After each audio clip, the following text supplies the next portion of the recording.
الرحيم الحمد لله وكفى وسلام على عباده الذين اصطفى أما بعد فأعوذ بالله من الشيطان الرجيم بسم الله الرحمن الرحيم وما أرسلناك إلا رحمة للعالمين وقال عز وجل في آية أخرى إنك لعلى خلق عظيم وقال رسول الله صلى الله عليه وسلم أنا خيركم أبا ونسبا. معزز سامعین، عزیز طلباء، سفر کا مہینہ اپنے آخری مرحلے میں، اپنے آخری پڑاؤ میں ہے اور اگلا مہینہ ربیع الاول کا ہے.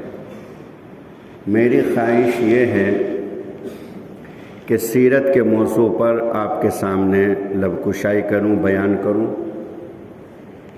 آئندہ جمعے میں بھی اللہ کرے کہ میں یہاں رہوں تو انشاءاللہ آئندہ جمعے میں بھی سیرت کے موضوع پر ہی بیان کروں گا، اور اس کے بعد غالباً میں سفر میں چلا جاؤں گا. پھر اس کے بعد جو جمعہ آئے گا انشاءاللہ اس جمعے میں بھی سیرت کے موضوع پر ہی بیان کروں گا. مسلسل 3-4 ہفتے تک امید ہے اللہ کی ذات سے کہ انشاءاللہ سیرت کے موضوع پر ہی گفتگو ہوگی. اور آج کا جو سیرت کا موضوع ہے، رسول کریم صلی اللہ علیہ وسلم کی پیدائش اور ان کی پیدائش سے پہلے جو ان کے خاندان کے حالات اور احوال ہیں وہ میں آپ کے سامنے انشاءاللہ بیان کرتا ہوں. اللہ کے رسول صلی اللہ علیہ وسلم نے ایک موقع پر فرمایا کہ اللہ رب العزت نے تمام بنو آدم پر نظر ڈالی، تمام انسانوں پر نظر ڈالی، اور ان تمام انسانوں میں اللہ رب العزت نے آدم کی اولاد سے ابراہیم کو چنا. پھر ابراہیم کی تمام اولاد پر نظر ڈالی تو ابراہیم کے اولاد میں سے اسماعیل کو چنا. پھر اسماعیل کی اولاد، اسماعیل کے بیٹے کا نام ہے قیدار، تو پھر بنو اسماعیل پر، اسماعیل کی اولاد پر نظر ڈالی تو اس میں سے مضر کو چنا. پھر مضر کی تمام اولاد پر نظر ڈالی تو اس میں سے قریش کو چنا. پھر قریش کی تمام اولاد پر، پورے قبیلے پر نظر ڈالی تو اس میں سے ہاشم کو چنا. اب یہ ہاشم رسول پاک صلی اللہ علیہ وسلم کے جد اعلیٰ ہیں. حضرت ہاشم جو کہ حضرت عبداللہ کے دادا ہیں، رسول کریم صلی اللہ علیہ وسلم کے پردادا ہیں. یہ ملک شام جایا کرتے تھے، تجارت کی غرض سے ان کا بزنس تھا، ان کی تجارت تھی. اور ملک شام جاتے ہوئے مدینہ منورہ جو اس کا قدیم پرانا نام یثرب ہے، یثرب میں حضرت ہاشم قیام فرماتے تھے. وہاں ایک قبیلہ آباد تھا جس قبیلے کا نام تھا بنو نجار. بنو نجار قبیلے میں حضرت ہاشم قیام کرتے تھے. وہاں ایک پاک دامن، ایک شریف زادی، انتہائی حسین و جمیل ایک لڑکی تھی جس کا نام تھا سلمہ. حضرت سلمہ کو پسند فرمایا حضرت ہاشم نے اور پیغام نکاح دے دیا ان کے والد سے. ان کے والد نے کہا کہ تم اچھے نوجوان ہو، خوبصورت بھی ہو اور تمہارے اندر ساری شرافت کی خوبیاں ہیں. میں اپنی بیٹی کا عقد اور نکاح تم سے کر سکتا ہوں، لیکن میری شرط یہ ہے کہ میری بیٹی کو اختیار ہوگا، وہ چاہے تمہارے ساتھ مکہ جائے چاہے مدینہ رہے. حضرت ہاشم نے کہا کہ میں یہ اختیار آپ کی بیٹی کو دیتا ہوں. چنانچہ نکاح ہو گیا. نکاح سے 3 دن پہلے کا واقعہ ہے کہ حضرت ہاشم مدینے کی گلی سے گزر رہے تھے. ایک یہودی عورت جو کتابوں کی عالمہ تھی، توریت وغیرہ کو اچھی طرح سمجھتی تھی، جانتی تھی، تو ایک یہودی عورت ادھر سے گزر رہی ہے. حضرت ہاشم سامنے سے آ رہے ہیں. حضرت ہاشم کے پیشانی کے اوپر انہوں نے نور نبوت محسوس کیا اور نور نبوت محسوس کر کے حضرت ہاشم سے ایک پیشکش کی. کہنے لگی کہ ہاشم میری خواہش اور میری تمنا یہ ہے کہ میں تمہیں 100 اونٹ دیتی ہوں۔ اس زمانے میں عربوں کا سب سے قیمتی مال اونٹ سمجھا جاتا تھا۔ آج بھی عرب اونٹ کو بہت زیادہ پسند بھی کرتے ہیں، محبت بھی کرتے ہیں۔ تو اس یہودی عورت نے جو بڑی خوبصورت تھی، اس نے کہا کہ ہاشم میں تمہیں 100 اونٹ دیتی ہوں، بس ایک رات میرے ساتھ گزار لو، صرف ایک رات میرے ساتھ گزار لو۔ حضرت ہاشم کہنے لگے کہ بی بی میرے ابا نے زنا نہیں کیا، میرے دادا نے زنا نہیں کیا، میرے پردادا نے زنا نہیں کیا، میرا جہاں تک نسب ہے کسی نے آج تک کوئی بدکاری نہیں کی۔ رسول کریم صلی اللہ علیہ وسلم فرماتے ہیں کہ میری ماں کا جو نسب ہے اور میرے باپ کا جو نسب ہے حضرت آدم علیہ السلام تک پورا نسب نامہ پاک دامنی اور پاکیزگی اس کے ساتھ متصف ہے۔ پورے نسب نامے میں رسول اللہ صلی اللہ علیہ وسلم کی ماں کی طرف سے یا ابا کی طرف سے کوئی شخص ایسا نہیں ہوا کہ جس نے زنا کیا ہو۔ پورا نسب نامہ محفوظ ہے، کسی نے بدکاری نہیں کی، کسی نے زنا نہیں کیا۔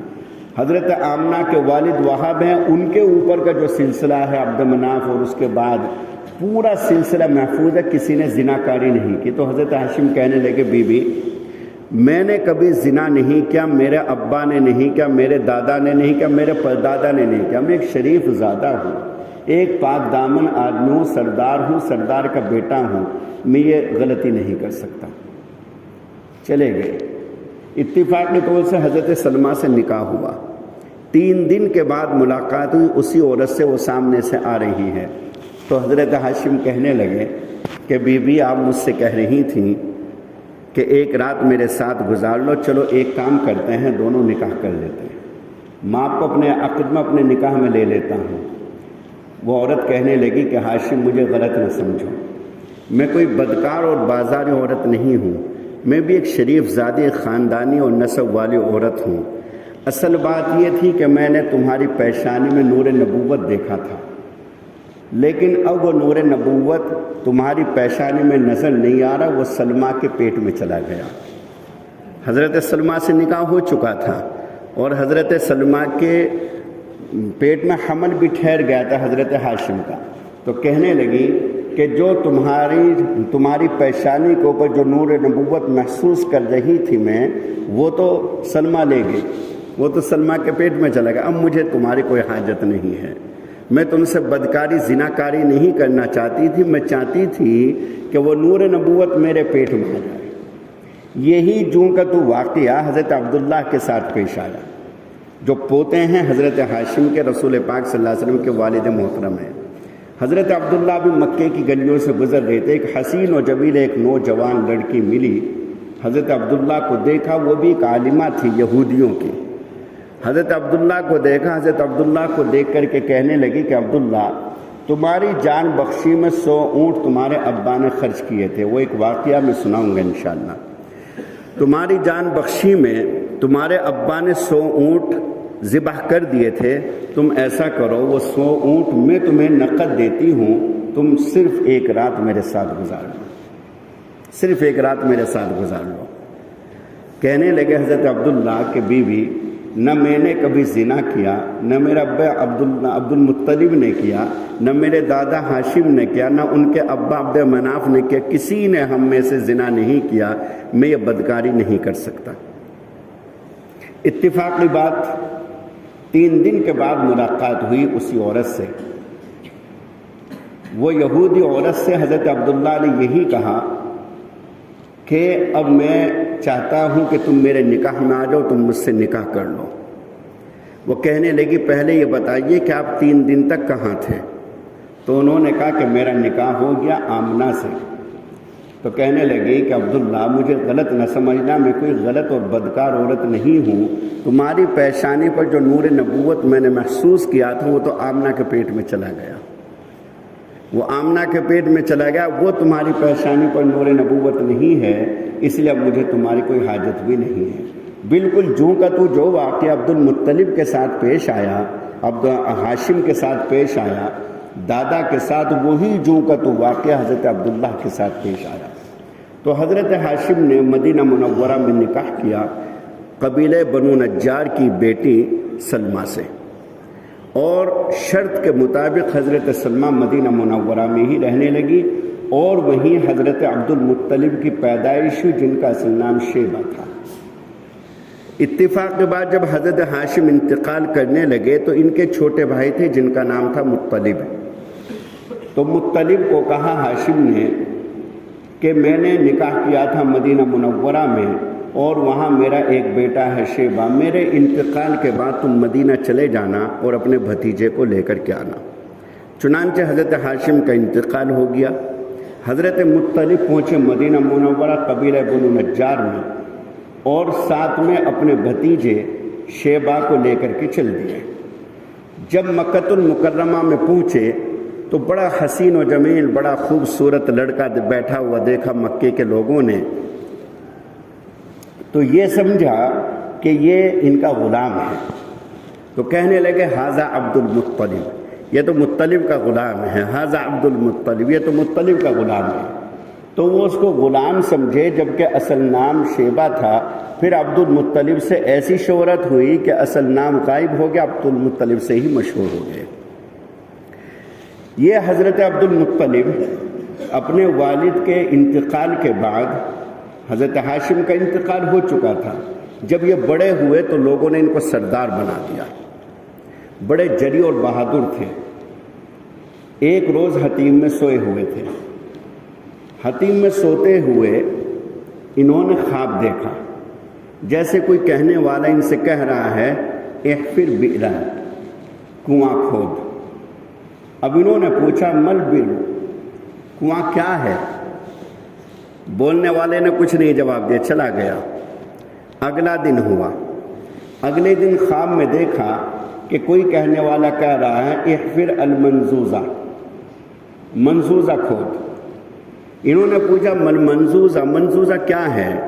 اس نے کوئی جواب نہیں دیا، وہ چلا گیا۔ تیسرے دن پھر خواب نظر آیا، کوئی کہنے والا ان سے کہہ رہا احفر طیبہ، احفر طیبہ، پاکیزہ پانی کھود۔ انہوں نے پوچھا طیبہ، طیبہ کیا چیز ہے؟ کوئی جواب نہیں دیا، چلا گیا۔ چوتھے دن خواب نظر آیا، کہنے والا کہہ رہا ہے احفر زمزم، احفر زمزم، زمزم کھود۔ انہوں نے پوچھا کہ زمزم کیا ہے؟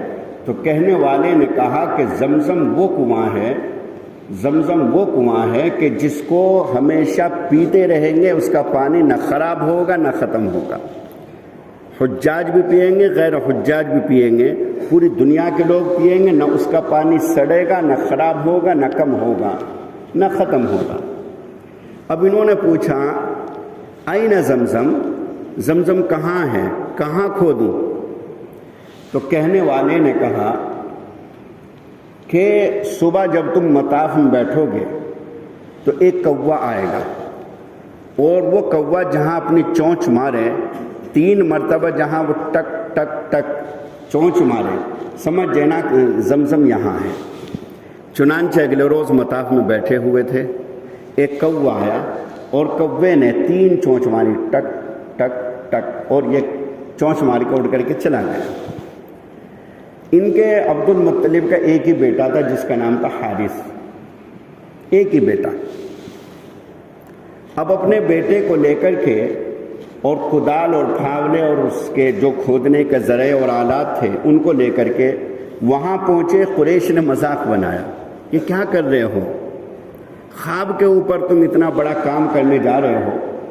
اس لیے کہ حضرت اسماعیل علیہ السلام اور ان کی والدہ حضرت ہاجرہ، یہ دونوں جس وقت مکۃ المکرمہ میں آباد ہوئے، کعبۃ اللہ میں، اس کا واقعہ میں نے ایک مرتبہ آپ لوگوں کو بقرعید کے موقع پر سنایا تھا، تو حضرت اسماعیل کی ایڑیوں سے یہ کنواں جاری ہوا تھا۔ قبیلہ بنو جرہم یہاں آ کر کے آباد ہوا، انہیں میں حضرت اسماعیل کی شادی بھی ہوئی، اور انہی سے حضرت اسماعیل نے عربی زبان سیکھی۔ لیکن کچھ سال گزرے کہ ان کی اور بنو اسماعیل کی دشمنی شروع ہو گئی۔ بنو جرہم اور بنو اسماعیل کی دشمنی شروع ہوئی، اور دشمنی اس حد تک بڑی کہ لڑائیاں ہوئیں، اور اس لڑائی میں قبیلہ بنو جرہم بنو اسماعیل پر غالب آ گئے، اور غالب آئے تو مکمل کنویں پر بھی ان کا قبضہ ہو گیا اور کعبۃ اللہ پر بھی ان کا قبضہ ہو گیا. کعبۃ اللہ کے متولی، نگراں، ذمہ دار یہ سب قبیلہ بنو جرہم کے لوگ بن گئے اور بنو اسماعیل کو بے دخل کر دیا. اب اس کے بعد جب یہ سلسلہ رہا، تقریباً 300 سال پہلے حضرت مضر، جن کا میں نے ذکر کیا ہے، یہ رسول اللہ صلی اللہ علیہ وسلم کے داداؤں میں سے ایک دادا ہیں. حضرت مضر نے اپنی ایک جمعیت اور اپنی طاقت قوت بنائی اور جرہم کے اوپر جو حملہ کیا تو قبیلہ بنو جرہم کو وہاں سے بے دخل کر دیا. جب یہ لوگ یہاں سے جا رہے تھے تو انہوں نے اس کے اندر پتھر، کچرا، کباڑہ بھر کر کے اور اس زمزم کے کنویں کو ایسا بالکل ہموار کر دیا کہ معلوم نہیں ہوتا تھا کہ کنواں کہاں ہے. اور یہ رسول اللہ صلی اللہ علیہ وسلم سے تقریباً 300 سال پہلے کا واقعہ ہے. 300 سال پہلے کا. تو لوگ بھول بھی گئے تھے، قریش بھی بھول گئے تھے، عرب بھی بھول گئے تھے کہ ماء زمزم یہاں تھا، بیئر زمزم یہاں تھا. تو اپنے بیٹے حارث کو لے کر کے اور انہوں نے کھدائی شروع کر دی. کھدائی کرتے رہے. 1 دن گزرا، 2 دن گزرے، 3 دن گزرے. مسلسل محنتوں اور مشقتوں کے بعد انہیں اس کی مڈیر نظر آئی، کنویں کی مڈیر نظر آئی.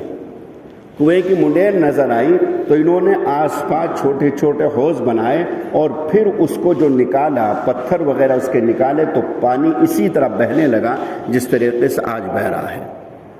اور برابر کے حوضوں میں انہوں نے پانی بھرنا شروع کر دیا. لیکن قریش جو مذاق بنا رہے تھے وہ اپنی بدماشی سے باز نہیں آئے. یہ دن میں پانی بھرتے تھے حجاج کے لیے، لوگوں کو پینے کے لیے. قریش رات میں ان کی جو دیواریں وغیرہ بنائی ہوئی تھی وہ سب توڑ کر کے پانی ضائع کرتے تھے. انہوں نے اللہ سے دعا کی، اللہ اس کا انتظام فرما. اللہ رب العزت نے اس کا انتظام یہ فرمایا کہ اگلے دن جو بھی اس میں لگا پانی کو خراب کرنے کے لیے وہی کسی نہ کسی مہلک بیماری میں مبتلا ہو گیا.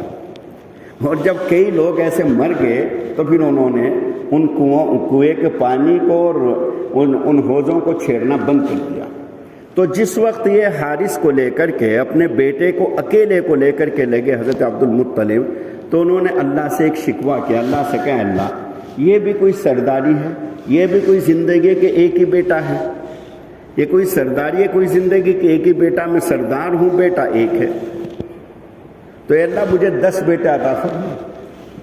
1-2 بیٹے کی دعا نہیں کہ 10 بیٹے کی. اے اللہ مجھے 10 بیٹے عطا فرما.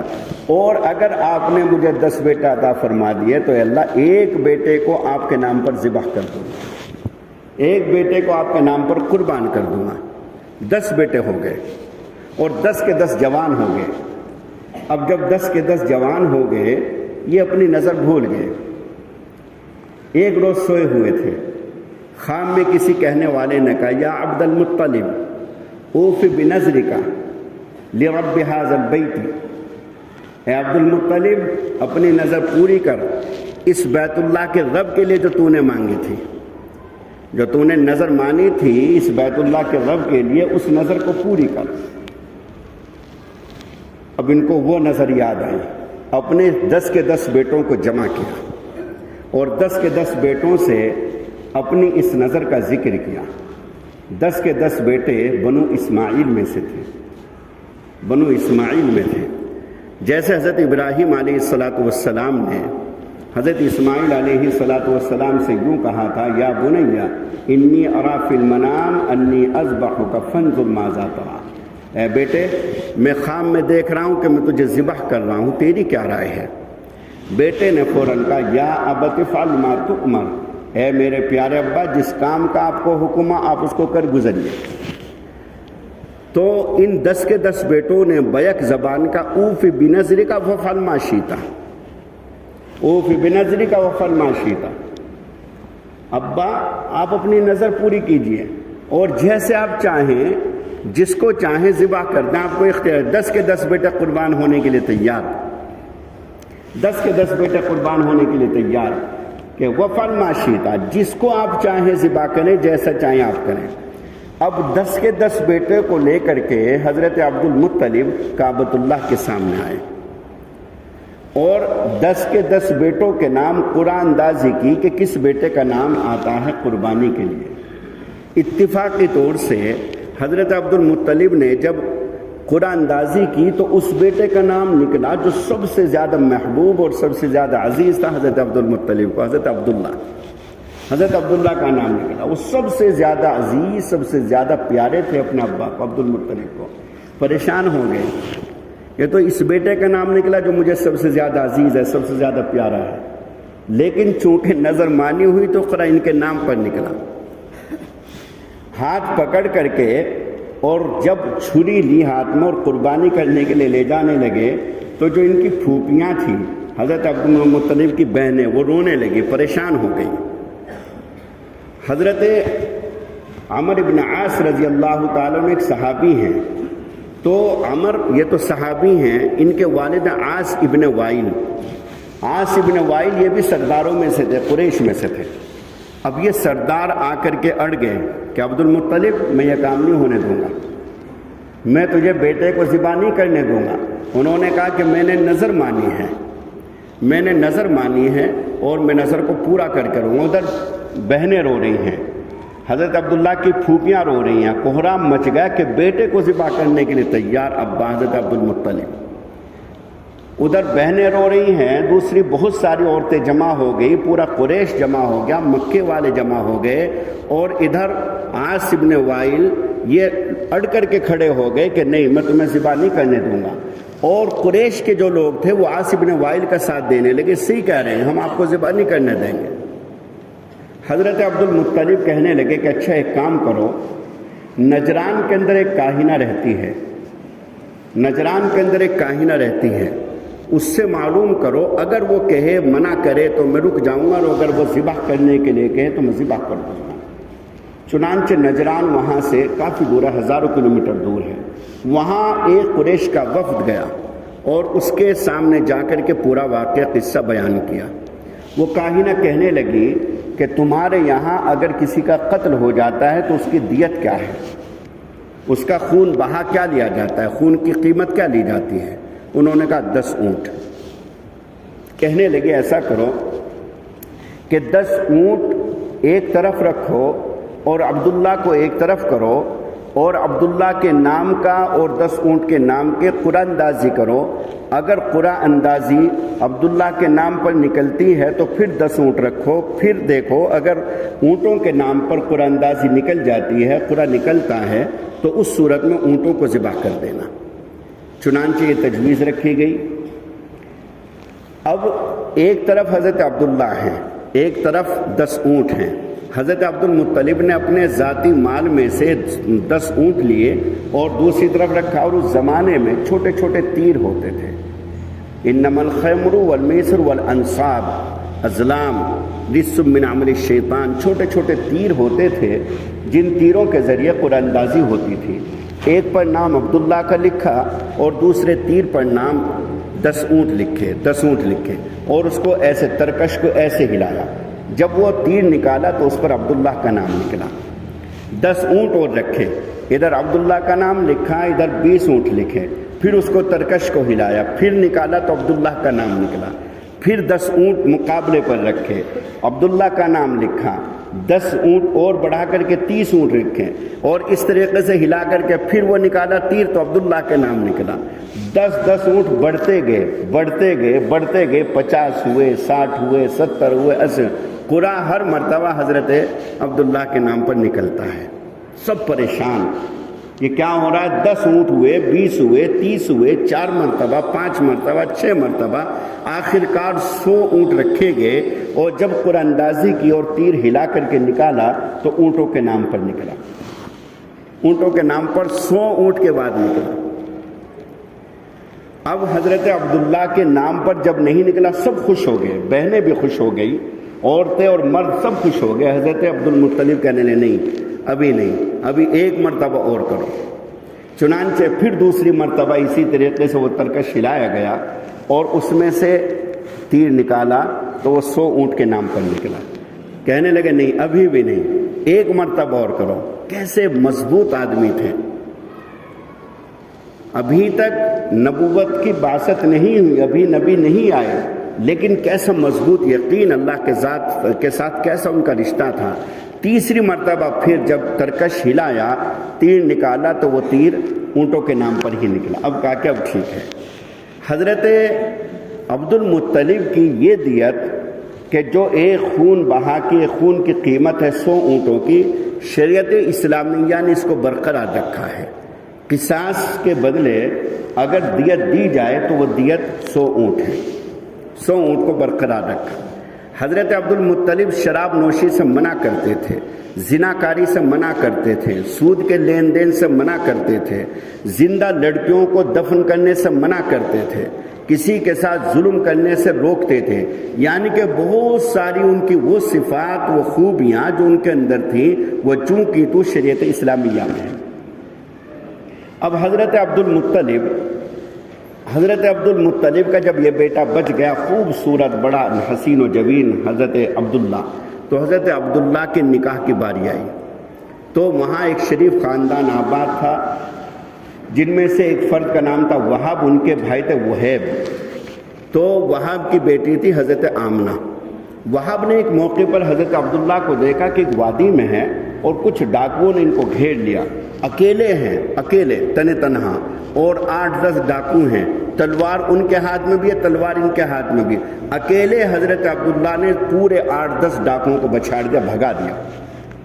اکیلے نے حملہ کیا ان 8-10 ڈاکوؤں کے اوپر، بڑے بہادر تھے حضرت عبداللہ، تو پسند تھے وہاب کو، تو اس لیے جب وہاب کو پیغام نکاح بھجوایا عبد المطلب نے کہ تمہاری بیٹی آمنہ سے میں اپنے بیٹے کا نکاح کرنا چاہتا ہوں، انہوں نے فوراً منظور کر لیا۔ ان کے بھائی تھے وہیب، اور وہیب سے کہا کہ تمہاری بیٹی سے اپنا نکاح کرنا چاہتا ہوں۔ وہاب کی بیٹی حضرت آمنہ یہ حضرت عبداللہ کے لیے اور عبد المطلب نے اپنے لیے بھی پیشکش کی، بیٹے جوان ہیں، لیکن اپنے لیے بھی کہا کہ میں وہیب کی بیٹی سے نکاح کرنا چاہتا ہوں، تمہاری بھتیجی سے نکاح کرنا چاہتا ہوں، وہ بھی منظور ہو گیا۔ شاید تاریخ میں ایسا نکاح کہیں ہوا ہو کہ باپ اور بیٹے دونوں کا نکاح ایک ہی مجلس میں ہوا۔ حضرت وہاب کی بیٹی آمنہ، وہیب کی بیٹی حالہ سے عبد المطلب کا ابا کا نکاح ہو رہا ہے، اور وہاب کی بیٹی حضرت آمنہ سے بیٹے کا نکاح عبداللہ کا نکاح ہو رہا ہے، دونوں کا نکاح ایک ہی مجلس میں ہوا۔ اب یہ جو یہودی عورت کا قصہ میں نے بیان کیا آپ کے سامنے، تو حضرت آمنہ کو حمل قرار پا گیا۔ اتفاق کے طور سے حضرت عبداللہ بغرض تجارت ملک شام تشریف لے گئے۔ مدینے میں اپنے ننیحال کے یہاں ان کا قیام تھا کہ بیمار ہو گئے، اور قافلہ یہاں سے روانہ ہو گیا۔ جب واپس قافلہ پہنچا تو عبد المطلب نے پوچھا میرا بیٹا عبداللہ کہاں ہے؟ تو بتایا کہ وہ بیمار ہیں اور مدینہ منورہ میں مقیم ہے۔ مدینہ منورہ ٹھہر گئے۔ فوراً اپنے بیٹے حارث سے کہا جاؤ لے کر کے عبداللہ کو۔ جب تک وہ مدینہ منورہ میں پہنچے تو پتہ چلا کہ عبداللہ کا انتقال ہو گیا۔ تو حضرت عبداللہ کی قبر مدینہ منورہ میں ہے۔ حارث نے آ کر کے ابا کو بتایا کہ عبداللہ کا انتقال ہوا، بڑے رنجیدہ ہوئے، بہت غمزدہ ہوئے، اس لیے کہ جیسے حضرت یعقوب کو اپنے تمام بیٹوں میں حضرت یوسف سے عشق محبت تھی، انتہائی درجے محبت، ایسے ہی حضرت عبد المطلب کو اپنے 10 بیٹے پہلے تھے، 6 بیٹے اور ہوئے 16 بیٹے ہو گئے۔ حضرت حمزہ رضی اللہ تعالی عنہ یہ انہی کے پیٹ سے ہیں جو دوسرا نکاح حضرت حالہ سے کیا تھا حضرت عبد المطلب نے۔ رسول اللہ صلی اللہ علیہ وسلم کے جو والد ہے حضرت عبداللہ، ان کے باپ شریک بھائی ہیں، ماں شریک بھائی نہیں ہیں۔ حضرت حمزہ، حضرت عباس، یہ سب وہیب کی بیٹی حالہ کے بطن سے، ان کے پیٹ سے ہوئے ہیں۔ تو 16 بیٹوں میں سب سے زیادہ پیارے، سب سے زیادہ عزیز حضرت عبداللہ تھے۔ حضرت عبداللہ کا انتقال ہو گیا، ادھر حمل قرار پا چکا تھا حضرت آمنہ کے یہاں۔ اب حضرت آمنہ کے پیٹ میں جب حمل قرار پایا تو اہل محلے اور پڑوس کے لوگ حضرت عبد المطلب سے کہنے لگے کہ عبد المطلب تمہارے گھر میں جو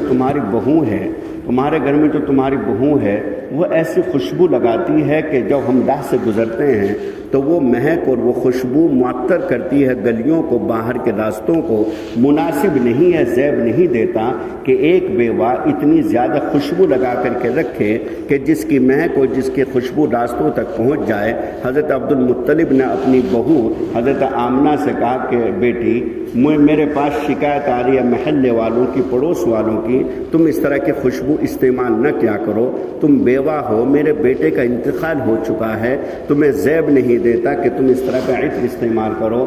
حضرت آمنہ کہنے لگی کہ ابا میں نے تو کبھی نہ دکان دیکھی خوشبو کی، نہ میں کبھی خوشبو خریدنے گئی، نہ کسی نے مجھے خوشبو لا کر کے دی، نہ مجھے پتا کہ خوشبو کیسی ملتی ہے، کہاں ملتی ہے، کس طرح ملتی ہے، مجھے کچھ پتا نہیں۔ البتہ اتنا ضرور ہے کہ جب سے میرے پیٹ میں یہ حمل قرار پایا ہے، جب سے میرے پیٹ میں بچہ آیا ہے، تب سے لے کر کے آج تک میں محسوس کرتی ہوں کہ پورا میرا گھر اور میرا پورا وجود خوشبو سے معطر رہتا ہے۔ ابھی پیدا بھی نہیں ہوئے، پیدا ہونے سے پہلے پورا گھر اور گھر کے باہر گلیاں اور گلیوں کے آس پاس کے راستے، پورا محلہ معطر اور خوشبو سے مہکتا تھا۔ ابھی پیٹ میں حضرت آمنہ کہتی ہیں کہ میرا بیٹا جب میرے پیٹ میں رہا کبھی بھی مجھے محسوس نہیں ہوا کہ میرے پیٹ میں حمل ہے، اتنا سکون میرے پیٹ میں رہا۔ حاملہ عورت بڑی پریشان ہوتی ہے، قرآن نے اس کا ذکر فرمایا ہے، لیکن آمنہ کہتے ہیں کہ مجھے محسوس نہیں ہوتا تھا کہ میرے پیٹ میں بچہ، بڑا پرسکون۔ اب جب پیدا ہوئے، بس مختصر سنا کر کے آگے کی جو بات ہے پھر بعد میں سناؤں گا انشاءاللہ، کہ دائی جو تھی، دائی وہ حضرت شفا تھی، حضرت عبداللہ ابن مسعود کی والدہ، ان کا نام تھا حضرت شفا۔ حضرت شفا مکۃ المکرمہ میں دائیں کا کام کرتی تھی۔ حضرت شفا دائیں کا کام کر رہی ہیں، حضرت آمنہ کا یہاں بیٹے کے ولادت کا وقت قریب ہے۔ حضرت شفا بیان فرماتی ہیں کہ جس وقت یہ بچہ پیٹ سے باہر آیا تو جیسے بچہ پیٹ سے باہر آتا ہے تو خون میں لت پت، گندگیوں میں لت پت نکل کر کے آتا ہے، فوراً اس کو صاف کیا جاتا ہے، نہلایا جاتا ہے گرم پانی سے، اور ماں کی آنتوں کے ساتھ اس کی ناف لگی ہوئی تھی جس کو بلیڈ وغیرہ سے کاٹ دیا جاتا ہے، اور کاٹ کر کے اس ناف کو باندھ دیتے ہیں۔ حضرت شفا فرماتے ہیں کہ جس وقت یہ بچہ باہر آیا پیٹ سے تو اس کے پورے جسم پر گندگی کا، خون کا ایک بھی قطرہ نہیں تھا، بالکل صاف ستھرا، جیسے کسی نے نہلا کر کے اندر سے بھیجا، بالکل صاف ستھرا، بالکل صاف ستھرا باہر آیا۔ اور اس کی ناف ماں کی آنتوں کے ساتھ لگی ہوئی نہیں تھی بلکہ ناف کٹی ہوئی تھی، اور میں نے دیکھا کہ یہ مختون تھے، ختنہ ہوئی تھی، مختون پیدا ہوئے، اور جیسے ہی باہر آئے پورے مکان کے اندر، باوجود اس کے کہ اندھیرا تھا، صبح کا وقت تھا، تو باوجود اندھیرا ہونے کے، صبح کا وقت ہونے کا، پورا مکان روشن ہو گیا، پورے مکان میں نور پھیل گیا، روشنی پھیل گئی، اور میں نے اپنے ہاتھ میں لے کر کے برابر میں آمنہ کے برابر میں لٹایا۔ ابھی عمر صرف 15 سے 20 منٹ ہے، صرف 15 سے 20 منٹ۔ بچے کو سیدھا لٹایا، ایسے سیدھا لٹایا، بچہ سیدھا لیٹا ہوا ہے، بچے نے یوں کروٹ لی، یوں کروٹ لی، رسول اللہ صلی اللہ علیہ وسلم نے ایسے کروٹ لی، ایسے کروٹ لے کر کے، اور یوں ہو گئے، پورے یوں ہو گئے، اور یوں ہو کر کے، اور پھر رسول اللہ صلی اللہ علیہ وسلم نے دونوں گھٹنوں کو زمین پر رکھا، دونوں گھٹنوں کو زمین پر رکھا، اور دونوں ہاتھوں کو اس طریقے سے رکھا، ایسے، اور ایک لمبا سجدہ کیا۔